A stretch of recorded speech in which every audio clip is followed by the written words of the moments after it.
மேகதாது அணை விவகாரத்தில் கர்நாடக முதலமைச்சரை நேரில் சந்திப்பது தொடர்பாக முதலமைச்சர் விஜய் அறிவிப்பார் என்று அமைச்சர் CTR நிர்மல்குமார் தெரிவித்துள்ளார். சென்னை IIT வளாகத்தில் அமைந்துள்ள எரிசக்தி ஆய்வகம் மற்றும் ஆற்றல் சேமிப்பு அமைப்பை எரிசக்தித்துறை அமைச்சர் CTR நிர்மல்குமார் IIT வல்லுநர்களோடு ஆய்வு நடத்தினார். பின்னர் செய்தியாளர்களிடம் பேசிய அவர், தமிழ்நாட்டில் தமிழ்தாய் வாழ்த்துக்கே முன்னுரிமை அளிக்கப்படும் என்றும், தமிழ்தாய் வாழ்த்து விவகாரத்தில் ஆளுநர் தரப்பில் பல வழிகாட்டுதல்களை கொடுத்து வருவது ஏற்புடையதல்ல என்றும் கூறினார்.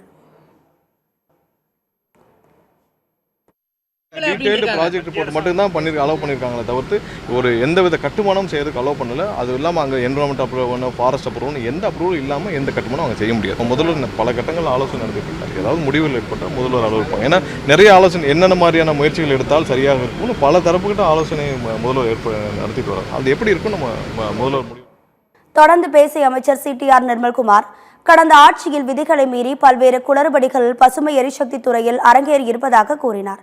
செயலிகள் மூலமாக புதிய சோலார் மின் இணைப்பை பெறுவதும் உற்பத்தி செய்வதும் மின் வாரியத்திற்கு மின்சாரத்தை வழங்குவதும் ஊக்குவிக்கப்படும் என்றும் கூறினார்.